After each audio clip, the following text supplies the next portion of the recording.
मैं पायल शुक्ला, आप सभी का स्वागत है न्यूज डंका हिंदी में। बुकर पुरस्कार विजेता और द सैटेनिक वर्सेस के लेखक सलमान रुश्दी पर अमेरिका के न्यूयॉर्क में हमला हुआ है। सलमान रुश्दी कई सालों से जान से मारने की धमकियों का सामना कर रहे थे। हमला उस वक्त हुआ है जब वो चौराउक्का संस्थान के एक कार्यालय में भाषण दे रहे थे। जब उनका परिचय कराया जा रहा था तब भी एक आदमी मंच की तरफ दौड़ा और रुश्दी की गर्दन पर चाकू से वार कर दिया। हमले में जख्मी होने के कारण उन्हें अस्पताल में भर्ती कराया गया है, जहां उन्हें वेंटिलेटर पर रखा गया है। बताया जा रहा है कि उनकी बाई आंख की नसें कट गई हैं। वहीं चाकू के वार से उनका लीवर भी खराब हो गया है। बीच बचाव करने वाले हेनरी रिच के सिर में भी काफी गंभीर चोट आई है। हमलावर की पहचान न्यू जर्सी के रहने वाले 24 वर्षीय हादी मतर के रूप में हुई है। हादी मतर के सोशल मीडिया अकाउंट्स को शुरुआती तौर पर खंगालने पर वह शिया चरमपंथ और ईरान के इस्लामिक क्रांतिकारी रक्षक से सहानुभूति रखने वाला पाया गया। उसके फोन के मैसेजिंग ऐप में ईरानी कमांडर कासिम सुलेमानी की तस्वीर मिली है, जिनका मर्डर साल 2020 में कर दिया गया था। घटना स्थल पर ही एक बैग मिला है और उसमें कई इलेक्ट्रॉनिक डिवाइस भी मौजूद है। हादी मतर न्यू जर्सी के फेयरव्यू का रहने वाला है। अधिकारी अभी भी उसकी राष्ट्रीयता और आपराधिक रिकॉर्ड की जांच कर रहे हैं। सलमान रुश्दी ने अपनी किताब सैटेनिक वर्सेस को 34 साल पहले यानी 1988 में लिखी थी। इसी किताब की वजह से सलमान रुश्दी पर पैगंबर की बेअदबी के आरोप लगे थे। 1989 में ईरान की इस्लामिक क्रांति के नेता अयातुल्ला खुमैनी ने रुश्दी के खिलाफ मौत का फतवा जारी कर दिया था। सैटेनिक वर्सेस उपन्यास का हिंदी में अर्थ होता है शैतानी आयतें। इस किताब के नाम पर ही मुस्लिम धर्म के लोगों ने आपत्ति दर्ज कराई थी। भारत पहला देश था जिसने इस उपन्यास को बैन किया था। उस वक्त देश में राजीव गांधी की सरकार थी। इसके बाद पाकिस्तानी और अन्य कई इस्लामिक देशों ने भी इसे पूरी तरह से प्रतिबंधित कर दिया था। फरवरी 1989 में रुश्दी के खिलाफ मुंबई में मुसलमानों ने एक बड़ा विरोध प्रदर्शन किया। इस प्रदर्शन पर पुलिस की गोलीबारी हुई, जिसमें 12 लोग मारे गए और 40 से अधिक लोग घायल हो गए थे। ईरान की इस्लामिक क्रांति के नेता अयातुल्ला खुमैनी ने उनके खिलाफ 1989 में मौत का फतवा जारी कर दिया था।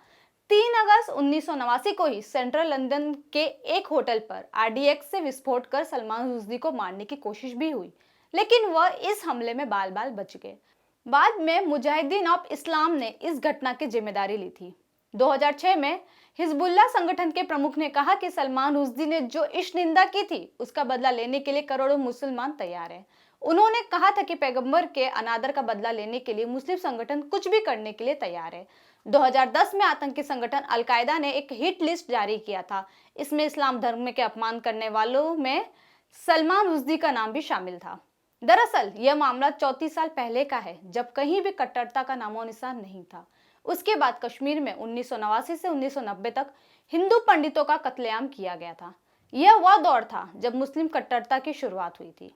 सलमान रुश्दी के साथ ही जापानी अनुवादक हितोशी, जिसने रुश्दी की किताब सैटेनिक वर्सेस की अपने भाषा में अनुवाद किया था, इसके कुछ दिनों बाद ही उसकी बेरहमी से हत्या कर दी गई थी। इसी तरह सैटेनिक वर्सेस के इटालियन अनुवादक और नॉर्वे के प्रकाशक पर भी जानलेवा हमला हो चुका है।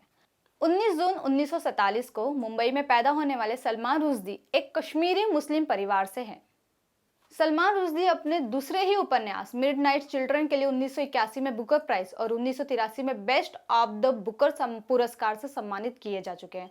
सलमान रुश्दी की लिखी हुई करीब 30 किताबें हैं, जिसमें उपन्यास, गैर काल्पनिक उपन्यास और बच्चों पर लिखी गई किताबें भी शामिल हैं। इन दिनों रुश्दी न्यूयॉर्क सिटी में अपनी जिंदगी जी रहे थे। कट्टरपंथियों की ओर से रुश्दी पर हमले का यह पहला मामला नहीं है। कई और लोग भी इसी तरह के हमले झेल चुके हैं। इस्लाम की कथित आलोचना को लेकर अब भी कई लोग सुरक्षा के घेरे में हैं और सार्वजनिक रूप से कम ही दिखाई देते हैं। आज से 7 साल पहले फ्रांस की पत्रिका शार्ली एब्दो, इन्होंने अपनी पत्रिका में पैगंबर मोहम्मद का कार्टून छापा था, जिसके बाद आतंकियों ने उसके दफ्तर में घुसकर अचानक हमला कर दिया। उसी तरह से बांग्लादेश की लेखिका तस्लीमा नसरीन भी इन्हीं में से एक है। उनके कई उपन्यास प्रकाशित हुए जिसमें उन्होंने इस्लाम को लेकर अपना नजरिया सामने रखा, लेकिन उनके लेखन ने एक वर्ग को काफी नाराज कर दिया, जिसके बाद उनके खिलाफ भी बांग्लादेश में फतवा जारी कर दिया गया। हालांकि उन पर भी हमले का प्रयास हो चुका है, लेकिन यह गंभीर हमला नहीं था। उसी तरह का मामला हालिया दिनों में भारत में भी देखा जा चुका है, जब भाजपा की पूर्व प्रवक्ता नुपुर शर्मा की एक टिप्पणी ने विवाद पैदा कर दिया। पैगंबर पे उनकी टिप्पणी ने देश के कई हिस्सों में क्रांति ला दिया और लोग हिंसा पर उतर आए। नुपुर शर्मा को जान से मारने की धमकियां मिलने लगी। नुपुर शर्मा का समर्थन करने के कारण ही महाराष्ट्र के अमरावती में रहने वाले केमिस्ट उमेश कोल्हे की 21 जून 2022 को कुछ मुस्लिम हमलावरों ने हत्या कर दी। उसी तरह से एक घटना है उदयपुर की, जहां पे दर्जी कन्हैयालाल ने नुपुर शर्मा का समर्थन करते हुए एक पोस्ट डाला था, जिस वजह से गुस्साए लोगों ने कन्हैयालाल की गला रेतकर हत्या कर दी। जबकि आज से 2 साल पहले फ्रांस में एक हमलावर ने शिक्षक की गला रेतकर हत्या कर दी थी। इतिहास शिक्षक पैटी पर आरोप था कि उसने कुछ वक्त पहले क्लास में पैगंबर से जुड़ी एक फोटो दिखाई थी। इस्लाम पर टीका टिप्पणी करने वालों के खिलाफ यह व्यवहार आखिर कब तक? सच्चाई है कि किसी भी धर्म का अपमान करना गलत है, पर उसकी सजा देने का हक कोर्ट को है। यदि हम कानून हाथ में लेते हैं तो इससे गुनहगारों को भी मजबूती मिल जाएगी। इसीलिए जरूरी नहीं है कि गलती की सजा मौत ही हो। आपको मेरा वीडियो कैसा लगा कमेंट सेक्शन में जरूर बताएं। साथ ही हमारे चैनल को लाइक, सब्सक्राइब और शेयर करना ना भूलें। फिलहाल के लिए इतना ही। जल्द ही एक नई खबर के साथ पुनः उपस्थित होंगे। तब तक के लिए दीजिए इजाजत। जय हिंद, जय भारत।